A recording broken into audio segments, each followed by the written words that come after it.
여러분은 첫사랑을 기억하시나요? 제 짧은 생각으로 첫사랑이 특별한 이유는 그 시절에나 그 계절의 당신, 티끌 없이 순수했던 마음, 누군가를 위해 뭐든 할 수 있을 것 같은 느낌, 그리고 온전히 사랑에 목을 맸던 제 스스로가 좋았기 때문은 아닐까 합니다. 그런 면에서 저는 굉장히 축복받은 사람이었어요. 왜냐하면 바로 아내가 제 첫사랑이었기 때문입니다. 누군가가 다시 태어나도 그 사람과 결혼할 거야 하고 물으면 망설이지 않고 고개를 끄덕일 정도로 결혼 후에도 제 사랑은 변하지 않았어요. 저와 제 아내가 만난 건 중학교에 입학해서였습니다. 저와 아내는 같은 동네에 살았고 그보다 더 어릴 때는 놀이터에서 함께 놀았던 적도 있었어요. 하지만 그때까지 저는 별 생각 없이 소리를 지르며 친구들과 뛰어다니는 동네 꼬마에 불과했고 괴미를 관찰하거나 돋보기로 잎사귀를 태우고 있는 장난꾸러기였을 뿐이었습니다.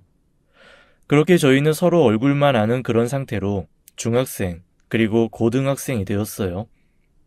어느 순간 제가 그녀를 눈을 쫓고 있다는 걸 깨달았을 때 이미 저는 그 아이를 좋아하고 있었다는 걸 알게 되었습니다.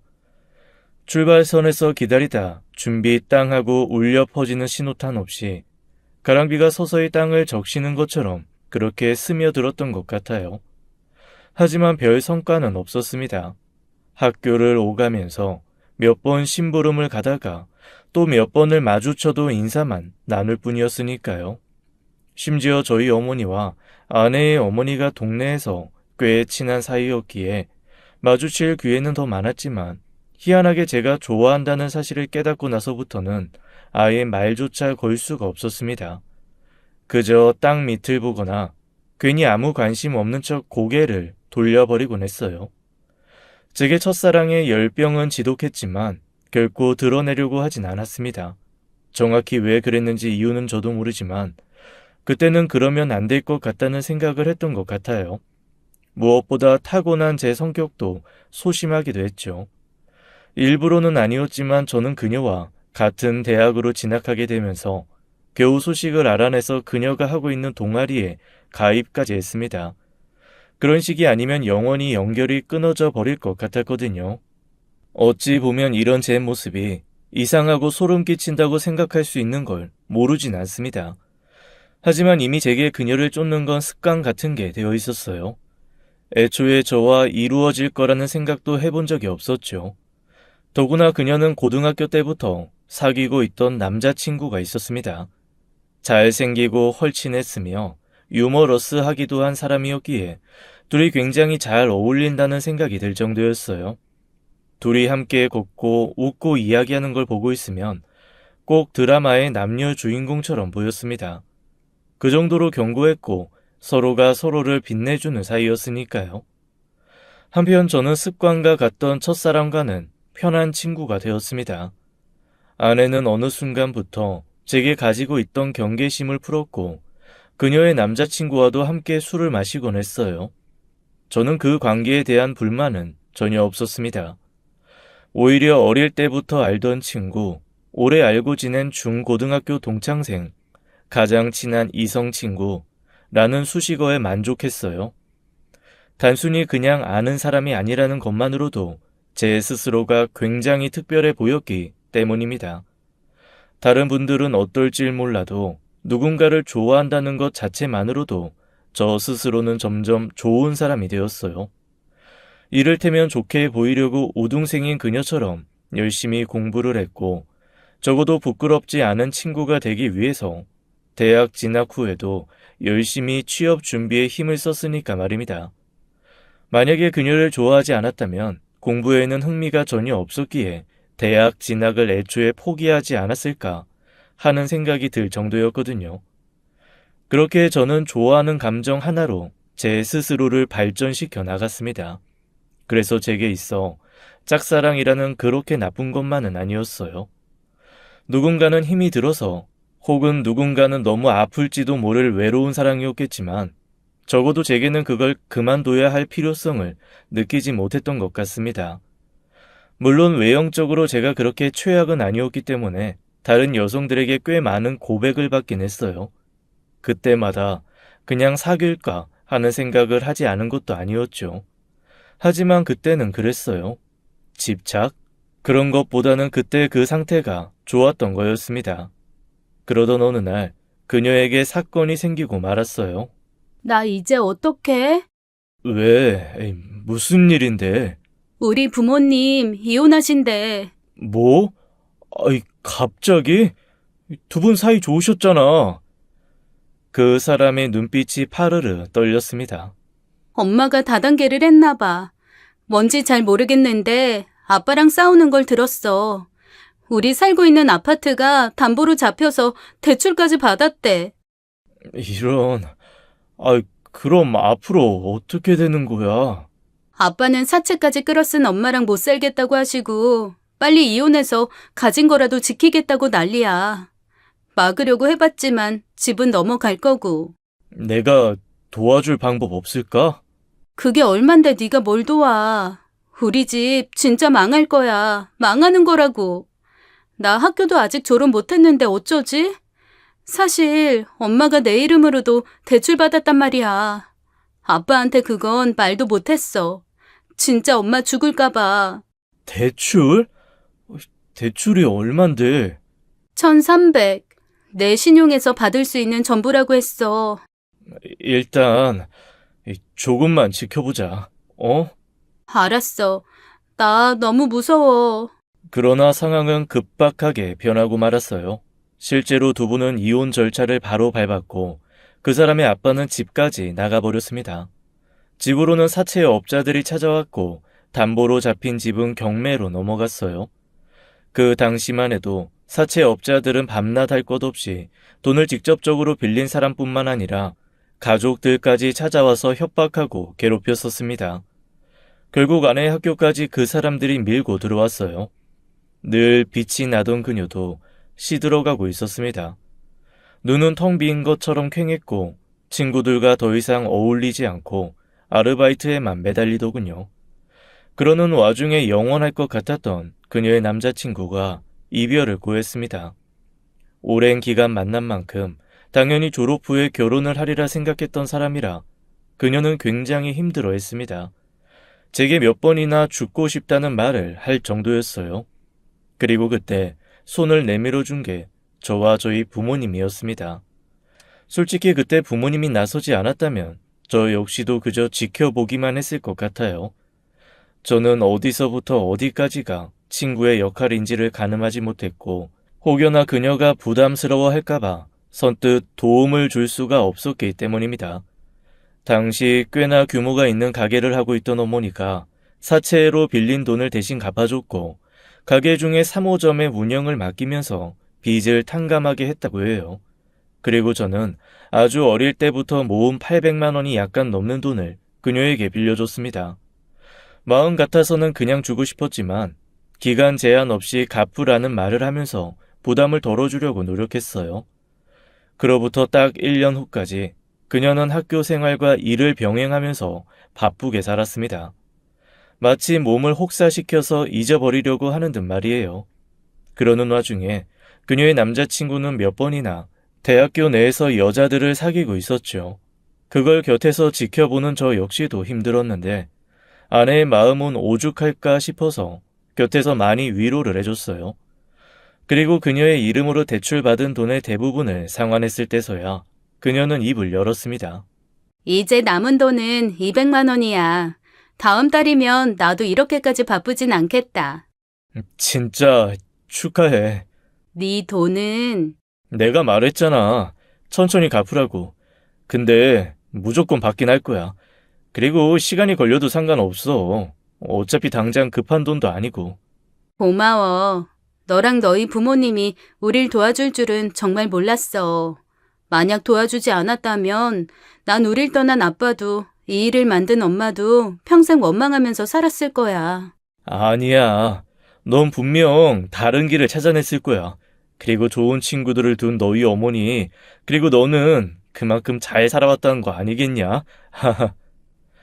아내는 제 말에 그 일이 있고 제 앞에서 처음으로 미소를 지어 보였어요.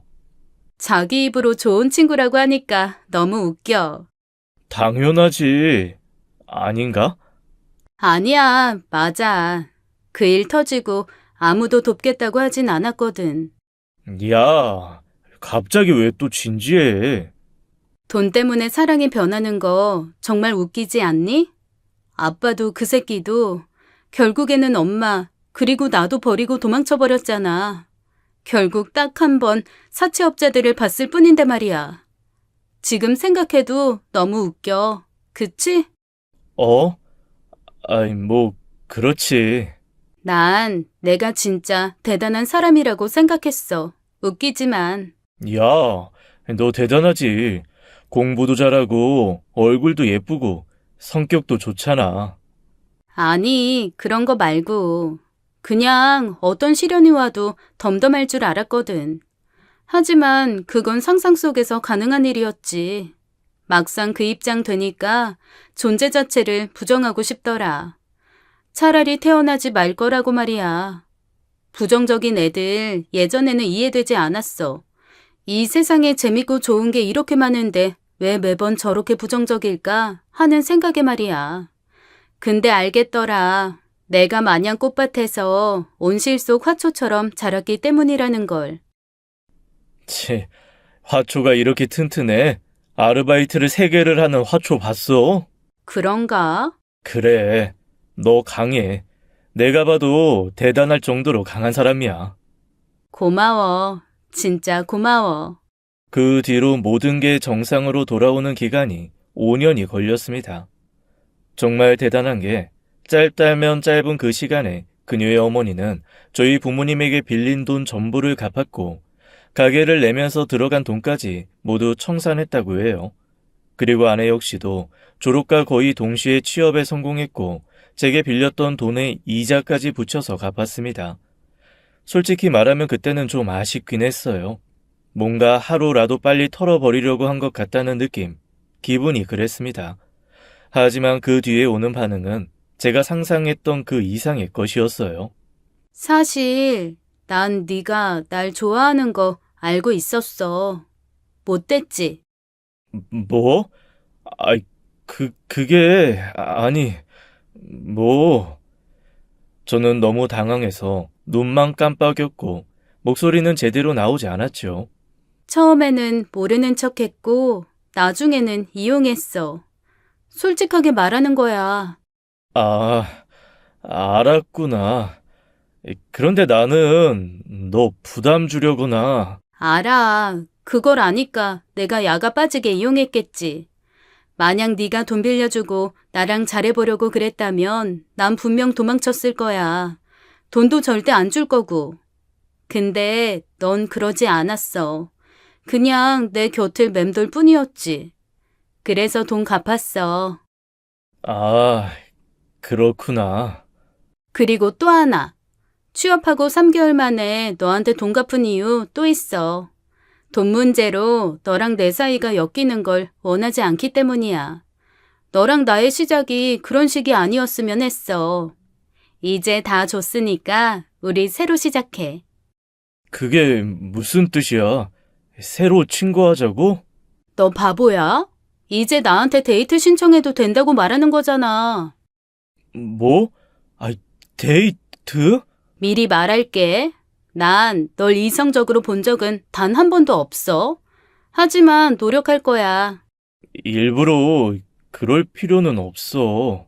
아니, 이제 세상에 그 누구도 믿지 못해. 돈이면 떠나는 그런 인간들, 난 그 누구도 신뢰할 수 없게 됐어. 그래서 널 택한 거야. 엄마가 그러더라. 세상에 남자는 다 거기서 거기라고. 다 똑같다면 난 너로 할래. 정말 진심이야? 불타는 그런 사랑? 그런 거 기대하지 마. 하지만 절대로 널 배신은 안 할 거야. 그래, 그러자. 그래, 그러자. 그 말이 나오는데 가슴이 터질 것처럼 심장이 뛰었어요. 날씨는 시원했고 바람도 부는 저녁 9월 13일. 그날 저는 마치 습도가 높은 여름에 뜀박질을 한 것처럼 호흡이 고르지 않았습니다. 그렇게 전 무의식 중에 손톱을 물어뜯는 습관 같던 짝사랑을 끝냈어요. 그때의 기억을 떠올리면 저는 세상에서 가장 행복한 사람이었습니다. 저는 지금까지도 모든 걸 기억하고 있어요. 그녀와의 첫 데이트, 영화, 분위기, 날씨, 대화, 그 모든 게 소름 끼치게 생생했습니다. 그 이유는 그게 꿈인가 싶어서 계속 생각하고 또 생각했기 때문이었어요. 정말이지 단 한 번도 상상해보지 못했던 일이 제 앞에 펼쳐졌고 앞으로는 무슨 일이든 다 할 수 있을 것 같은 자신감까지 생겼죠. 전 정말 연애를 하면서 최선을 다했어요. 그리고 그와 동시에 미래까지도 보고 있었습니다. 만약에 결혼을 한다면 하는 가정을 했고 그 사람을 행복하게 해주겠다는 일념 하나로 일도 게을리하지 않았어요. 거의 잠을 못 잤지만 혼자 가만히 있다가도 삐죽거리면서 웃음이 새어나올 정도로 저는 행복했고 더 행복한 사람이 되었습니다. 그렇게 연애 2년 만에 저희는 결혼까지 하게 되었어요. 물론 문제가 없었던 건 아니었습니다. 두 가지가 있었는데 일단 그 2년 동안의 연애는 아내는 제게 단 한 번도 사랑한다는 말을 해주지 않았거든요. 저 스스로는 그게 문제라고 생각하진 않았지만 일반적인 관점에서는 그럴 수도 있었죠. 솔직히 저는 상관없었어요. 사랑의 크기가 모두 같을 수 없다면 제가 더 사랑하면 그뿐이라는 생각을 했기 때문입니다. 하지만 바로 그 다음은 확실히 문제가 있었어요. 우연히 보게 된 아내의 지갑 속 구석에서 오래전에 헤어진 아내의 첫사랑과 찍은 사진이 발견되었기 때문입니다. 얼마나 자주, 오랫동안 꺼내봤는지 닳고 닳아버린 사진 속의 두 커플은 예전의 그때처럼 완벽했네요. 실은 저 역시도 내색은 하지 않았지만 알고 있었습니다. 이따금 그 남자친구를 들먹이면서 욕을 하거나 배신자라고 화를 낼 때도 그 사람을 그리워하고 있다는 걸 말이에요. 무엇보다 저를 택한 이유가 자신을 배신하지 않을 것 같아서가 가장 큰 이유가 되었다는 것도 압니다. 결혼할 때조차도 평생 사랑하겠다가 아니라 평생 노력하겠다라는 말을 하던 아내. 그럼에도 불구하고 저는 자신이 있었어요. 저는 그보다 더 먼 미래를 내다봤죠. 노력하고 또 노력하다 보면 사랑은 아니어도 당신이랑 만나길 참 잘했어 라는 말을 아내가 진심으로 생각할 거라고요.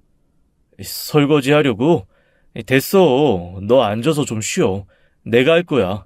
뭐? 너도 야근해서 힘들잖아. 이 정도는 나도 할 수 있어. 아니, 그냥 쉬어. 내가 목욕물 받아줄 테니까 반식욕이라도 하든가. 그래? 알았어. 아, 맞다. 명절에 시부모님 댁에 가는 거 말이야. 우리 집? 됐어. 내가 잘 둘러댈 테니까 그냥 친정에 가 있어. 거기서 좀 쉬고 있으면 내가 이틀날에 데리러 갈게. 알았지? 그래도 나도 인사드리고 싶은데. 결혼하고 첫 명절인데. 우리 집은 부모님 두 분이고 동생도 있고 가족들 많잖아. 근데 너희 집은 어머니 혼자고 장모님 가게도 쉬는 김에 그래. 여행 가면 되겠다. 내 카드 줄 테니까 온천이라도 다녀오는 거 어때? 마사지도 좀 받고 장모님 좋아하시겠다. 뭐? 정말 그래도 되는 거야? 내가 빈말해? 내가 엄마랑 아빠는 꽉 잡고 있잖아. 그러니까 걱정하지도 말고 편하게 쉬다가 와. 모처럼 너도 생각 없이 쉬면 더 좋고. 내 말 이해하지? 응, 고마워, 진짜. 제가 잘하는 것들을 나열하면 기다리는 것, 최선을 다하는 것, 그리고 기대하고 실망하지 않는 거였습니다. 그저 묵묵하게 제가 지금 당장 할 수 있는 일을 했고 시간이 걸리더라도 언젠가는 아내가 저를 사랑해 줄 거라 믿어 의심치 않았어요. 하지만 아내는 결혼 후에 좀처럼 더 마음을 잡지 못했습니다. 시간이 가면 해결해 줄 거라고 생각했던 건 오산이었어요. 종종 술을 마실 때마다 자신의 첫사랑에 관한 이야기를 했습니다. 사실 한두 번이 아니라서 크게 신경 쓰진 않았지만 오히려 결혼 후에 더 심해진 것 때문에 걱정이었어요. 물론 이런 일이 있을 때마다 마음을 다잡고 더욱 잘하려고 노력했죠. 다행히 결혼 초반에 회사를 그만두고 부모님의 도움을 받아서 시작한 사업이 자리를 잡기 시작했고 결혼 3년 정도가 지났을 때는 아내가 더 이상 일을 할 필요도 없어졌을 정도로 꽤 많은 수입을 벌어들이기 시작했어요. 그래서 저는 조금이라도 아내가 편안한 마음을 가질 수 있게 노력했습니다. 아무래도 아내의 상처가 돈에서 비롯된 것이기 때문에 여유로운 생활을 하다 보면 괜찮아질 거라고 믿었거든요. 해마다 장모님과 해외여행을 갈 수 있도록 배려했고 돈을 어디에 쓰는지 묻지 않고 오로지 자유에 맡겼습니다. 그리고 드디어 저희에게도 축복처럼 아이가 생겼어요. 그런데 정작 아내는 그렇게 기뻐하진 않았습니다. 놀라고 당황하는 마음이 더 컸던 것 같아요. 나 아이를 잘 키워낼 자신이 없어. 내가 잘할 수 있을까? 그럼. 그리고 힘들면 사람을 써도 되니까 말만 해. 알았지? 그런 뜻이 아니야. 어? 아니야. 처음이라 놀라서 그래. 놀라서. 그랬구나. 그래, 알았어. 어쨌든 내가 도울게. 늘 너한테는 내가 고마운 거 알지? 널 정말 좋아해. 알지. 오늘도 기운차게 일을 하러 가볼까? 3년 동안의 변화에서 아내의 최대 감정은 좋아한다는 말이었습니다. 이 부분에서 이해가 되지 않는 분들이 많을 것 같아요. 잘해주고 최선을 다했는데 고작 사랑한다는 말을 안 해주냐고 생각하시는 분들도 있겠죠. 하지만 저는 그런 아내라서 좋았어요. 자기의 감정을 숨기고 입에 발린 소리를 하는 사람이 아니었으니까 말입니다. 그만큼 사랑에 신중하고 솔직한 사람이라고 여기고 있었고요. 그래서 전 슬프거나 서운하지 않았습니다. 오히려 더 잘해야겠다는 생각만 했어요. 실제로 임신 후에는 저희 사이는 더 끈끈해졌습니다. 임신 사실을 알고 났을 때의 반응 때문에 걱정을 하긴 했는데 오히려 아이를 낳고 나서는 많이 달라졌어요. 제게도 잘 하려고 노력했고 아이에게도 최선을 다했죠. 남의 손을 타는 게 싫다면서 사람을 고용하는 것도 못하게 했어요. 이전처럼 술을 먹고 그 사람을 그리워하지도 않았고 우울함에 빠져서 옛날 일을 회상하지도 않았습니다.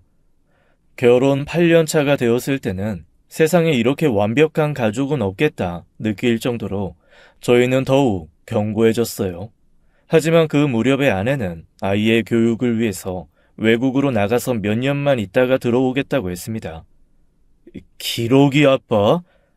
근데 그건 내가 아는 선배도 그랬는데 그거 사람이 할 짓이 아니라고 하던데 실제로 그 일로 이혼까지 했단 말이야. 난 솔직히 좀 아닌 것 같아. 아이를 위해서야 자주 들어오면 되잖아. 응? 영어 유치원 인가도 있고 한국에서도 할 수 있는 거 많잖아. 그리고 불안해. 외국인들 진짜 잘생겼잖아. 선배 부인도. 그거랑 같아? 아예 그곳에서 살면서 학습하는 건데. 그리고 내가 말했지? 난 절대로 너 배신 안 할 거라고. 배신. 그런 것도 있는데 내가 못 견딜 것 같아서 그래.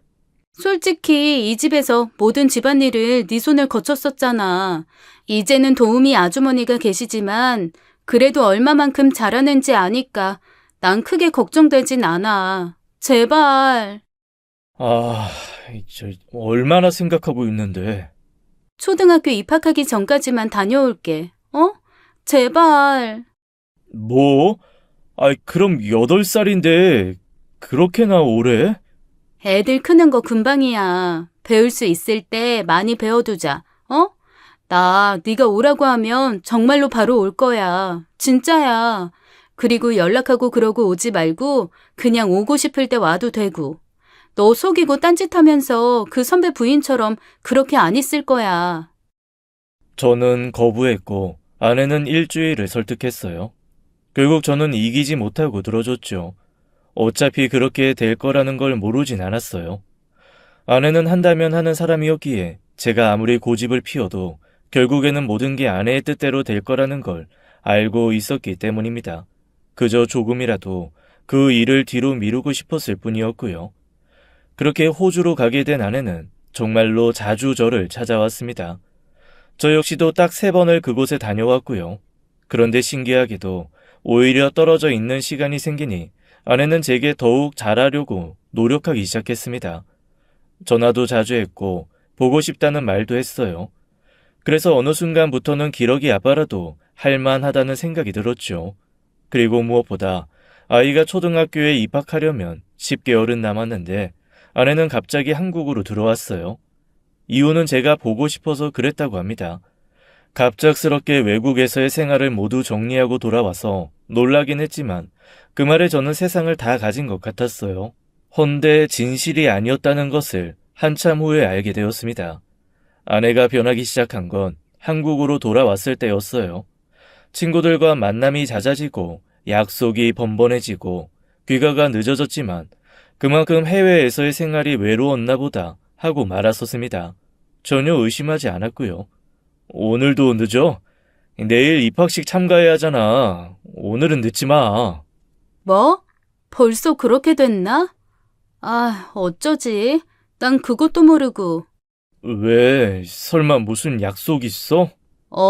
너도 기억하지? 은주. 아, 대학 동아리? 만났어? 대학 동창들은 안 만난다고 하더니. 어?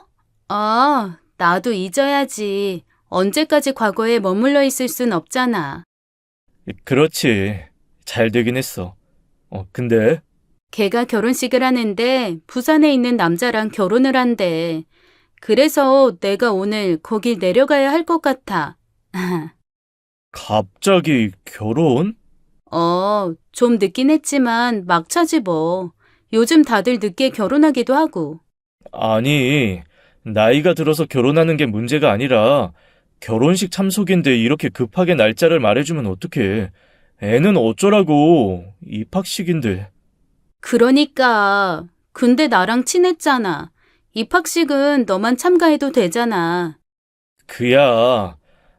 그래도 아이가 많이 서운해할 텐데. 내가 미안하다고 말할게. 사과하면 되잖아. 앞으로는 그럴 일 없을 거고.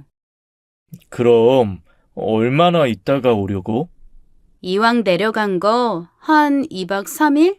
3박 4일? 그 정도 있을 예정이야. 상황 봐서. 아, 그래. 근데 당신 저번 주에도 여행 다녀왔잖아. 애가 당신 찾아. 이전에 하도 오래 붙어 있어서 그래. 이참에 너랑 사이 좋아지면 좋잖아. 이제 초등학생인데 아직도 엄마 이러는 거 애 교육에도 안 좋아. 알았어, 그럼. 잘 다녀올 테니까 애 좀 잘 봐줘. 고마워. 내가 많이 좋아하는 거 알지? 저는 정말 꿈에도 몰랐습니다. 아마 그 일이 아니었다면 몇 년은 더 몰랐을 테고요. 아이 입학식에 갔을 때 밤 배정을 받아서 교실로 들어섰는데 그곳에 누가 있었는지 아십니까? 바로 아내가 만나러 간다던 친구였습니다. 저는 너무 놀라고 당황스럽고 어이가 없었지만 서로 알아보고 인사도 하고 그랬어요. 일단 같은 동아리였기에 은주와 저는 서로를 어렵지 않게 알아봤습니다. 그런데 슬쩍 물어보니 아내와는 연락조차 하지 않았다고 하더군요. 심지어 결혼은 저희보다 훨씬 빨리 해서 이번에 초등학교 입학하는 아이가 둘째라는 말도 했습니다. 이 일로 아내가 제게 거짓말을 했다는 건 확실했어요.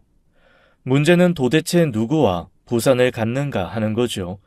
그래서 조금 치사할진 몰라도 아내에게 준 카드 내역을 뒤지기 시작했어요. 정확히 한국으로 돌아온 시점인 10개월 전의 내용만 줄줄 뽑아봤습니다. 그런데 별다른 특이사항은 없었어요. 백화점에서의 쇼핑 목록이나 호텔 결제 내역이 전부였습니다. 한국으로 들어와 아내가 굉장히 많이 여행을 다녔기 때문에 별다른 의심할 대목은 없었네요. 그런데 눈에 띄는 게 여행 바로 전날에 산 쇼핑 목록이었습니다. 그도 그럴 게 1,800여만 원이었거든요. 백화점의 이름과 매장이 고스란히 표기가 되어 있었기에 업무를 빨리 끝내고 방문을 했습니다. 그래서 영수증을 보여주니 뭘 샀는지 보여주더군요. 혹시나 했지만 역시나 남자 시계였죠. 늘 언제나 제게는 솔직했던 아내였기에 충격이 더욱 컸어요. 특히나 갑자기 한국으로 들어온 뒤부터 여행이며 방문이며 모임에 참석하는 것도 뭔가 이상하던 차였으니까 말입니다. 제가 떠올린 건 호주에 있을 땐 누군가를 만났을지도 모른다는 거였어요. 누구나 이런 일이 생기면 상상을 하기 마련이죠. 저도 이렇게 생각했어요. 제가 모르는 사이에 누군가를 만났고 한국인일 가능성이 크며 그 사람을 따라서 한국으로 들어왔다면 모든 게 앞뒤가 맞아떨어졌습니다. 결혼할 때 절대로 저를 배신하지 않겠다는 아내의 말이 갑자기 떠올라서 저는 백화점 화장실에서 아이처럼 소리내며 울고 말았어요. 일은 손에 잡히지 않았고 시간이 흘러서 아내가 부산에서 돌아왔지만 저는 아무 말도 못하고 있었습니다. 따져볼까, 추궁을 할까, 이런 생각이 하루에 수십, 수백 번도 더 들었지만 그러지 못했어요. 이대로 끝나는 게 저는 더 두려웠죠. 저를 바보라고 욕해도 어쩔 수 없었어요. 그저 제가 한 일은 얼른 그 사람과 끝이 나서 이전처럼 돌아오길 기도한 거였습니다. 하지만 아내의 바람은 굉장히 오랜 시간 멈추지 않았어요. 그리고 제가 말을 꺼내기 전에 아내 입에서 더 먼저 이야기가 나왔습니다. 나랑 이혼해줘. 지금 뭐라고 그랬어? 이혼? 이혼이라고 했어? 이미 눈치채고 있는 거 알아. 너 표정이 그래. 거짓말 같은 거 못하는 그런 사람이잖아. 맞지? 그래서 기다렸어. 그런데 내가 못 기다리겠어, 이제. 그냥 다시 제자리로 돌아와. 이제 둘만의 문제 아니야. 우리 아이는 어쩌고. 너 한 아이의 엄마고 내 아내야. 그러니까. 노력 안 해본 거 아니잖아. 그건 너도 알잖아. 나 노력했어. 하지만 너랑은 사랑? 그런 거 마음이 그렇지가 않아. 물론 네가 좋은 사람이라는 것도 알아. 하지만 내 마음에는 늘 그 사람이 있었어. 이건 운명이고 사랑이라고. 정말 미안해. 사랑? 그래, 그렇지. 넌 나한테 사랑한다는 말을 안 했지. 그 사람이 누군데?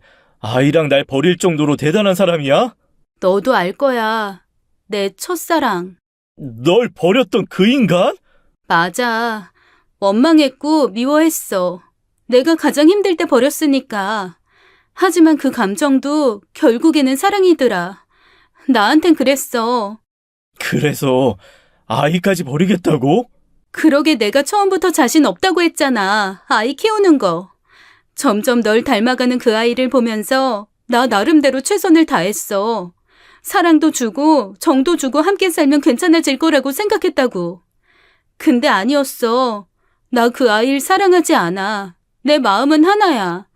너 정말 미쳤구나. 날 놔줘. 나 미친 거 맞아. 너도 날 사랑했으니 알 거 아니야. 내가 다른 사람 사랑하는 거 알면서도 내 곁에 있었어, 너. 나 역시 너랑 크게 다르지 않아. 외국에 나가 있을 때 만났어. 우연히 길을 걷다가 말이야. 그 넓은 곳에서 우리가 만났다고. 그래서 운명이었다는 말이야. 남자들은 첫사랑을 가슴에 묻는다지. 여자들은 기억에 묻고. 근데 난 애초에 묻지도 않았던 거야. 보는 순간 알았어. 내가 그 사람 내내 그리워했다는 거. 네가 나한테 어떻게 이래? 너한테는 참 미안해. 너한테는 참 많은 감정이 있어. 고맙고 미안하고 좋은 사람. 미안하지만 딱 거기까지야. 그게 전부야. 저도 그때는 화가 나서 소리도 지르지 못하고 제 머리를 손으로 잡았어요. 왜냐하면 작은 방에서 아이가 자고 있었기 때문이었죠. 아내의 덤덤한 표정과 감정 없는 그 눈빛이 저를 미치게 만들었습니다. 아내는 마치 국어책을 읽듯이 미안하다는 말만 반복했어요. 넌 유책 배우자야. 나한테 이혼해달라고 할 권리 없어. 왜? 껍데기만 안고 있게? 상관없어. 우린 법적인 걸로도 막을 수 없으니까. 너 정말 이럴 거야? 결혼이 뭔데? 우리만 문제야? 장모님, 우리 엄마 친구 사이야. 더구나 가게도. 벌만큼 벌었어. 엄마도 일 쉬실 때 되셨고. 나도 다 생각해보고 내린 결론이야. 재산 분할도 필요 없고 양육권도 너 해. 난 아이 안 봐도 되니까. 그리고 양육비? 그것도 내가 보낼 거야. 그 정도는 그 사람이 해주겠다고 하더라고. 괜찮겠지? 괜찮겠냐고? 너 지금 너무 감정적이야. 너 애 엄마야. 정이 없다고 했잖아. 사랑하지도 않는 사람의 아이인데 내가 그런 게 있어야 해? 내 마음은 쉽게 움직이지 않아. 하물며 강아지 한 마리를 입양해도 내 새끼처럼 키우는데 너란 여자는 대체... 그래, 알았어. 이혼? 해줄게. 됐냐? 너를 잡아서 안 쳐도 내 아이도 나도 전혀 행복하지가 않겠어. 정말? 정말? 역시 넌 진짜 좋은 사람이야. 정말 고마워. 아내는 정말 콧노래까지 흥얼거리며 짐을 싸기 시작했고 커다란 트렁크 2개를 끌고 나갔습니다. 서류는 이미 준비해 놓았는지 식탁 위에 두고는 신청을 하러 갈 때 보자면서 그렇게 집을 빠져나가더군요. 마치 오랜만에 마주한 친구와 기약 없는 약속을 잡는 사람처럼 진심이라고는 전혀 없었죠. 저는 그 자리에서 정말 많이 울었어요. 이러다가 죽을 수도 있겠다는 생각이 들 정도로 숨이 쉬어지지 않아 가슴을 부여잡았습니다. 머리는 멍했고 한참을 울다가 아파트 난간의 베란다를 봤어요. 뛰어내리면 편해질까 하는 생각이 순간 들었습니다. 홀린 듯 비틀거리며 그곳으로 향하던 저는 아이를 떠올리고 걸음을 멈췄어요. 그리고 난간에서 멀리 떨어져서 주저앉았죠. 사실 저는 고소공포증이 있는 사람이에요. 그것도 남들이 무섭다고 하는 수준의 이상으로 두려움이 컸습니다. 제가 올라가는 것도 어지럽고 무서웠지만 심지어 남들이 올라가 있는 것도 두려웠을 정도의 중증이었는데 희한하게도 그 순간은 그렇지 않았어요. 그 부분이 더 소름이 쫙 끼쳤습니다. 사람들은 실제로 이렇게 자살을 하는구나 하는 생각이 들었거든요. 죽겠다, 죽고 싶다라는 말을 하다가 죽는 게 아니라 그냥 순간적으로 선택을 하고 진짜 끝이 나 버렸을지도 모르겠다 라는 느낌이었죠. 그리고 또 하나 든 생각은 높은 곳에서 떨어져 죽을 운명이라서 그것을 무서워했던 건 아니었을까 하는 잡생각이었어요. 어쨌든 저는 충동을 버텼고 그렇게 딱 하루를 슬퍼하다가 마음을 내려놨습니다. 하지만 일이 거기서 끝이 나진 않았어요. 이혼이라는 말에 온 가족들이 출동을 했고 나중에는 장모님도 집으로 오셨네요. 그 일에 대한 것을 알린 건 역시 제가 아니라 아내였죠.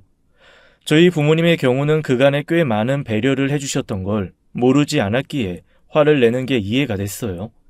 어머니도 큰 배신감이 드셨는지 장모님에게 전화로 한바탕 퍼부었고 계약까지도 파기해야겠다는 강수를 드셨습니다.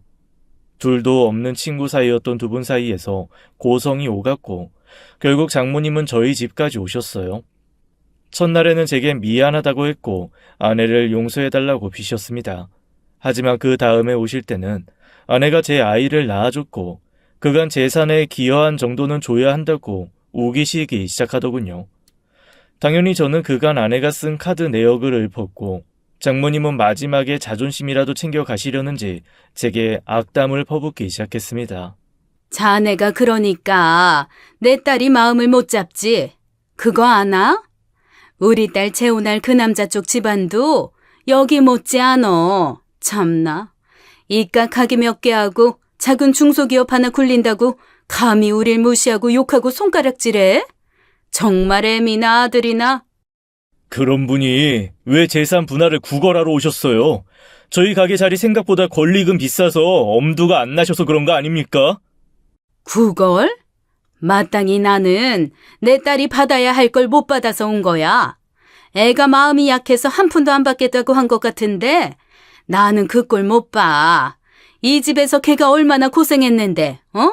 그 돈은? 무슨 고생이요? 결혼한 이후로 아내는 명절에도 저희 집 한 번 안 갔고 이제까지 어쩔 수 없이 집안일 한 건 손에 꼽을 정도예요. 아이를 돌본 거, 그건 저도 인정합니다. 그 부분에 대해서는 적당한 돈을 줄 생각이었고요. 당연히 줘야지. 당연한 건 아니죠. 제가 바보로 보이세요? 아내는 오히려 위자료를 제게 줘야 할 유책 배우자고요. 전 줘야 할 이유도 없습니다. 그런데 제가 아이를 낳아준 그 대가를 주는 거예요. 아내가 저를 생각하는 것만큼 저도 이제 아내를 사랑하는 사람이 아니라 대리모, 그쯤으로 생각하려고요. 뭐? 대리모? 장모님은 부들거리면서 떨다가 저를 때리려고 손을 들어 올리셨고 저는 그 손을 거칠게 내렸어요. 이럴 자격 없으세요. 한 번 더 찾아와서 그러시면 돈이고 뭐고 아무것도 적선하지 않을 생각이니 알아서 구석에 처박혀 있으세요. 자네 원래 이런 사람이었나? 왜요? 호구 같은 사위가 화내는 거 처음 보세요? 전 화를 못 낸 게 아니라 화를 안 낸 거예요. 제가 아직도 바보 같으세요? 그저 아내를 사랑했기에 그렇게 살았던 거지 제 성격이 원래 그랬다면 사업을 못 일으켰어요. 아세요? 나 참 기가 막혀서. 이러니까 내 딸이 도망을 가지. 도망이 아니고 바람이요. 나가세요 당장. 이혼이라는 게 이런 건지 몰랐어요. 보통의 이혼 가정을 드라마에서 보면 슬퍼하고 힘들어하지만 결국에는 깔끔하게 끝나는 건 줄 알았기 때문입니다. 물론 사람마다 상황마다 다르겠지만 저희의 이혼은 시간이 갈수록 어렵기만 했어요. 이런저런 관계가 얽혀 있었고 아무것도 필요 없다던 아내도 갑자기 돈을 요구하기 시작했기 때문입니다. 빨리 저와의 관계를 정리하고 싶다고 하던 아내는 아이의 양육권까지 포기 안 할 것 같이 말을 꺼내기도 했네요. 반면 이혼에 대해서 계속 고민했던 저는 이전과는 달리 마음이 조급해졌습니다. 이런 식으로 계속 싸움이 오가고 말다툼을 하다가는 아이에게 좋지 않은 영향을 줄 것 같았어요. 그래서 이왕에 해야 할 이혼이라면 하루라도 빨리 끝내고 싶었습니다. 주변 사람들은 돈을 줄 이유가 없다. 정확히 위자료를 받아라. 그렇게 제게 조언을 해줬고 저 대신 화를 내줬지만 더 이상 시간을 끌어서 아이가 사실을 알게 되는 게 두려웠어요.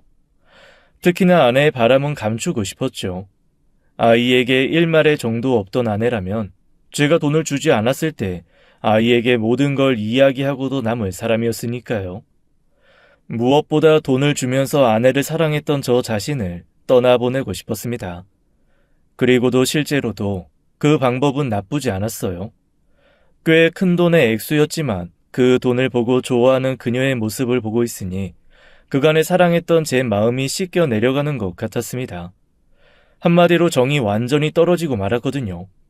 그래서 일종의 교육비라고 생각하고 말았습니다. 다른 남자가 좋다면서 떠나버린 그녀를 그리워하는 시간을, 그 아까운 시간을 샀다고 생각했고요. 그렇게 이혼 후에 저는 아이를 키우면서 일상을 회복하기 시작했습니다. 아무래도 남자 혼자 아이를 키운다는 게 어려운 일이긴 했지만 사실상 그간의 집안일 전부를 제가 해왔기에 그렇게 힘든 부분은 없었어요. 힘든 게 있었다면 아이를 위해서 더 신경 써줘야 하는 부분이었죠. 다행히 사업을 하고 있어서 시간을 능동적으로 조절할 수 있었고 주말에는 최대한 아이와 많은 시간을 보냈어요. 특히나 각종 지역마다 축제가 있는데 그런 곳에 참석해서 사람들과 많이 어울릴 수 있게 해주었습니다. 이전에는 아내가 교육을 담당했었는데 사람들과의 교류가 거의 없었는지 아이가 또래 친구들과 잘 어울리는 걸 하지 못했기 때문이었어요. 어른들이 보면 아이가 나이에 비해서 어른스러워 보인다고 칭찬을 하긴 했지만 제 생각에는 아이는 아이다운 게 가장 좋다고 느꼈기 때문입니다. 다행히 그 기간이 2년을 좀 넘어가면서 아이는 굉장히 밝아졌고 외향적인 성격으로 바뀌게 되었어요. 더 이상 눈치도 보지 않고 주눅도 들어있지 않았습니다. 하지만 단 한 가지 걱정이 되는 게 있었어요. 넌 왜 엄마에 대해서 묻질 않아? 이혼한 거 아니야? 그렇지. 보통은 이혼하는 거 싫어하고 뭐랄까 울거나. 우리 반에도 이혼한 애들 많아. 이혼은 나쁜 게 아니라고 했어. 아, 그래? 그리고 난 엄마랑 공부 말고는 한 게 없어서. 외국에 있을 때?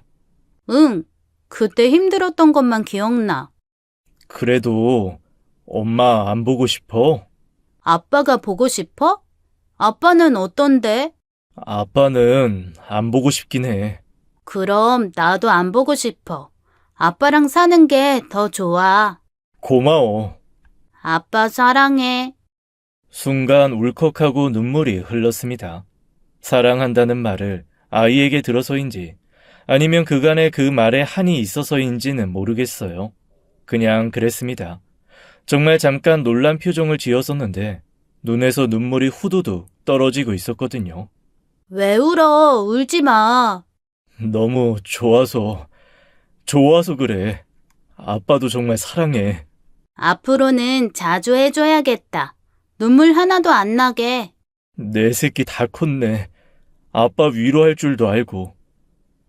일방적인 사랑으로 시작된 연애에 애초에 잘못된 결혼 생활의 시작이었을지는 모릅니다. 하지만 아이를 보니 막상 그렇지도 않았어요. 어쩌면 이 아이의 아빠가 되기 위해서 그녀와 결혼을 감행했던 것은 아닐까 하는 생각이 들 정도로 행복했습니다. 아이는 친구들과의 사이도 좋았고 공부도 굉장히 잘했어요. 이런 면을 보면 아내에게 있던 가장 좋은 부분만 쏙 닮아 있었기에 어느덧 시간이 흐르면서 감사하기까지 했습니다. 아내를 향한 미움, 슬픔의 감정 역시도 제게는 더 이상 남아있지 않았고요. 아직까지도 저와 저희 부모님만 있을 때는 오르내리곤 하는 아내에 관한 이야기에도 덤덤해진 지 오래였습니다. 몇 년이라는 시간이 흘렀음에도 여전히 그 일에 대해서 분개하시곤 했지만 저는 이제 상관없었어요. 더 솔직히 말하면 그 절절했던 그녀의 사랑이 잘 되길 바랄 정도의 여유까지 생겼습니다. 당시 아이가 중학교에 입학할 무렵이었는데 저 역시도 앞서서 몇 번의 가벼운 연애를 했네요. 처음에는 어머니의 권유였지만 그 후에는 자연스럽게 만남이 이루어진 거였죠. 하지만 저는 성공하지 못했어요. 나이가 들어 하는 연애가 생각보다 어려웠고 드라마처럼 나쁜 사람이 가고 좋은 사람과 결혼하는 스토리는 제게 주어지진 않았습니다. 하지만 이 만남으로 인해서 깨닫게 된 것은 많았어요. 일단 아내가 정말 좋은 사람이 아니었다는 것과 제가 정말 바보 같았다는 거였죠. 그리고 바로 몇 달 전에 일이 생기게 되었어요. 아내가 저를 찾아온 거였습니다. 사무실 건물에서 나와서 회식을 하러 가던 그날 저녁, 저는 200m 정도 떨어진 곳에 서 있는 아내를 한눈에 알아봤어요. 저를 빤히 서서 보고 있었죠. 머릿속으로는 왜 온 걸까 하는 궁금증이 일었지만 그냥 못 본 척 뒤로 돌아섰어요. 그런데 아내가 저를 바짝 쫓아와서 제 팔을 잡았습니다. 이야기 좀 하자고 부탁을 했고요. 화려한 차림새를 하고 있었지만 얼굴이 굉장히 수척해 보였습니다. 그리고 눈빛이 이전과는 달랐어요. 사랑을 찾아가겠다면서 눈을 반짝이던 생기 있던 눈동자는 죽은 생선의 그것과 같았습니다. 저는 처음에는 정중하게 거절을 했어요. 딱히 미련도 후회도 없는 이별이었기에 더는 엮이고 싶지 않았죠. 그런데 그 후에도 계속 저를 찾아오더군요. 이야기할 때까지 계속 찾아오겠다면서 말입니다. 저는 결국 그녀가 이끄는 조용한 커피숍으로 향했어요. 아내는 한참 망설이다가 입을 열었죠. 잘 지내는 것 같네. 덕분에. 근데 왜 이래? 왜 이러냐니. 지금 나한테 하는 소리야? 그럼 누구한테 해? 우리 헤어졌어. 그런데 왜 찾아오냐고. 네가 화난 거 다 알아. 내 잘못이었지. 화? 지금 화라고 했어? 그럼 이게 화가 난 게 아니야? 안 만나주고 튕기고. 해석은 자유지만 튕기고 화를 내는 건 감정이 있을 때 그런 사람이 하는 거야. 미안하지만 난 지금 굉장히 귀찮고. 그렇게라도 화내고 싶으면 내가 다 받아줄 테니까. 뭐? 그게 무슨 뜻이야? 우리 다시 합치자고. 내가 너한테 돌아갈 생각이거든. 저는 어이가 없어서 헛웃음을 흘렸어요. 비웃어도 좋아. 나도 벌 받았다고 생각하고. 그 사람이랑 나 이제 진짜 완전히 끝났어. 정말이야. 하늘에 대고 맹세해. 아이도 엄마가 필요하잖아. 주변 친구들이 그러는데 너 아직 혼자라면서? 몇 년이 흘렀는데도 날 잊지 못하고 그렇게. 야, 착각은 자유라지만 너무한 거 아니냐? 널 못 잊어? 진짜 웃기네. 네가 대체 나한테 뭔데? 내가 널 못 잊어? 내가 네 첫사랑이잖아. 그렇지. 그런데 과거일 뿐이잖아. 난 과거에 얽매이는 있는 사람이 아니야. 넌 이미 지나갔고 난 너한테 최선을 다해서 후회도 없어. 미련도. 거짓말하지 마. 너 솔직히 흔들리잖아. 나 사랑하잖아. 사랑했었지. 이 역시도 과거형이고 그리고 나 여자 꽤 만났어. 다만 결혼까지는 못 간 거지. 널 못 잊어서 안 만난 게 아니라고. 나만한 여자가 없었겠지. 자신감 참 대단하다. 아, 너 같은 여자가 없긴 하더라. 속물에 혼자 피해자인 척 세상의 우울함은 다 지고 있는 너 같은 여자 흔하지 않더라. 다들 자기 일에 열정적이고 스스로 자립할 수 있고 그런 여자들만 있더라고. 그래서 내가 그걸로 깨달았잖아. 넌 정말로 별거 아닌 여자였다는 거 말이야. 착각 그만해. 돌아온다고? 그냥 가. 나야, 나 잊었어? 진심으로 하는 말 아니잖아. 나 상처 주려고 그러는 거잖아. 왜? 왜 돌아오는데?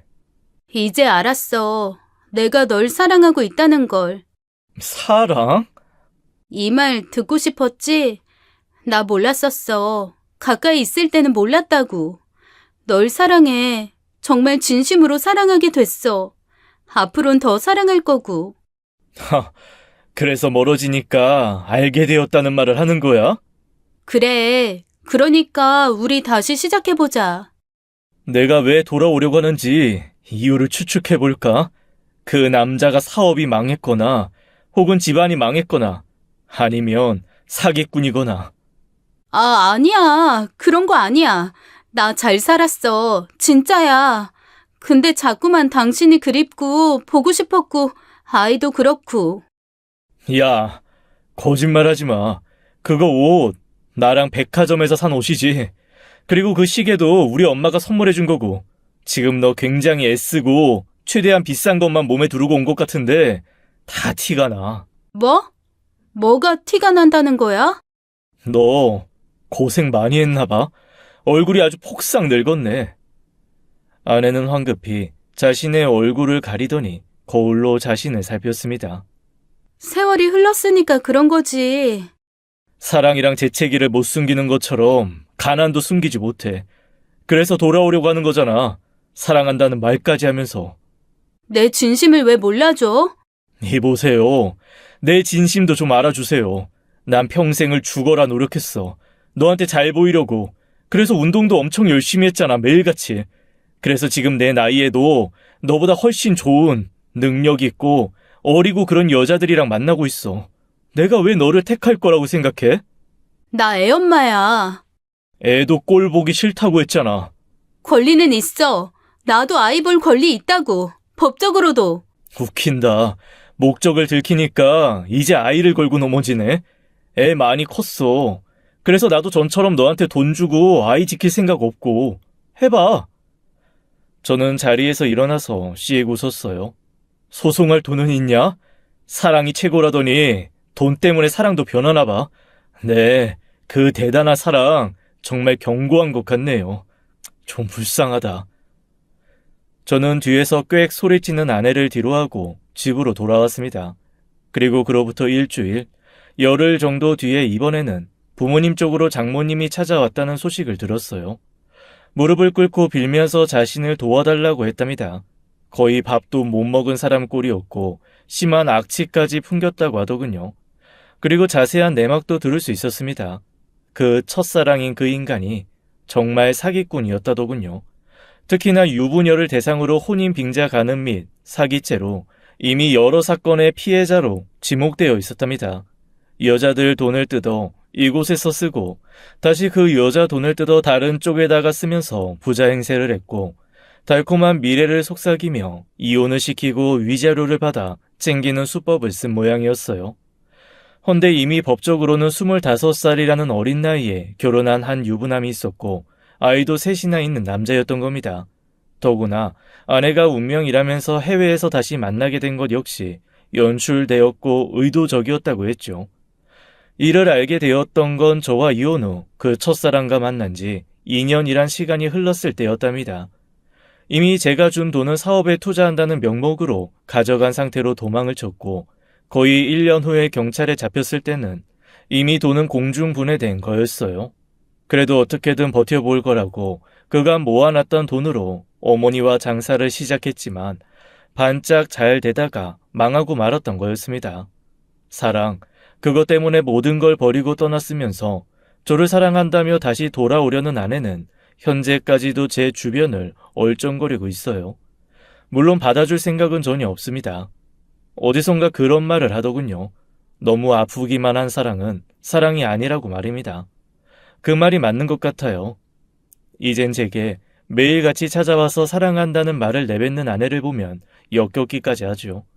하지만 이 불쾌함에 이런 어두운 감정에 빠지지 않으려고 노력할 생각입니다. 좋은 부분만 제 걸음으로 삼아서 저와 제 아이가 앞으로 행복해질 미래를 위할 거고요. 저희가 앞으로 더 행복해질 수 있게 많은 응원 부탁드리겠습니다.